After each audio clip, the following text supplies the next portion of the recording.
সকলো আজিৰ এই কমিটিত উপস্থিত থকা সাধাৰণ সভাত উপস্থিত থকা বিশেষকৈ মহিলাসকল আৰু জ্যেষ্ঠ যিসকল আছিল তেখেতসকলৰ মোৰ ওপৰত আস্থা ৰাখি যি প্ৰস্তাৱ দিলে সভাপতিৰ বাবে মই এই ঐতিহ্যপূৰ্ণ ঢেকীয়াজুলি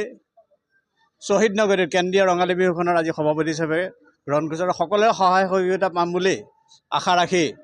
এই যি পদত মোক অধিষ্ঠিত কৰিলে সেই সকলো লোকে মই ধন্যবাদ জনাইছোঁ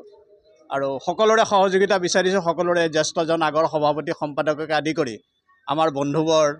কনিষ্ঠজন জ্যেষ্ঠজন সকলোৰে আশীৰ্বাদ লৈ পেলাই এই বিহুখন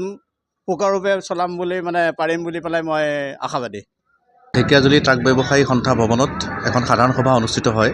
আৰু ৭২ সংখ্যক কেন্দ্ৰীয় ৰঙালী বিহু উদযাপন সন্দৰ্ভত অনুষ্ঠিত সাধাৰণ সভাখনত মোক সাধাৰণ সম্পাদকৰ এটা ডাঙৰ গুৰু দায়িত্ব অৰ্পণ কৰিছে ৰাইজে এটা বিশ্বাসেৰে আৰু এটা ডাঙৰ দায়িত্ব যিহেতু ৰাইজে বিচাৰিছে গতিকে সেই হিচাপে মই আগবাঢ়ি আহিবলৈ এটা সাহস বান্ধিছোঁ আৰু মই সকলো ৰাইজৰ পৰা সহায় সহযোগিতা একান্তভাৱে কামনা কৰিছোঁ যাতে ৭২ সংখ্যক কেন্দ্ৰীয় ৰঙালী বিহুখনি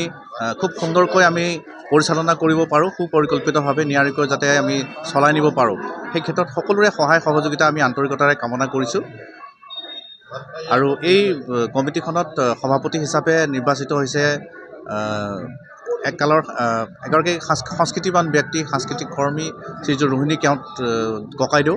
আৰু যুটীয়া সম্পাদক হিচাপে আছে অঞ্জন বৰুৱা। ইয়াৰ লগতে আমাৰ বহুকেইগৰাকী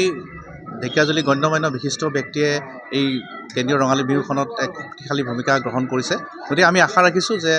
৭২ সংখ্যক কেন্দ্ৰীয় ৰঙালী বিহু সন্মিলনখনি খুব সাফল্যমণ্ডিত হ'ব আৰু আমি সকলোৰে সহায় সহযোগিতা আন্তৰিকতাৰে কামনা কৰিছোঁ।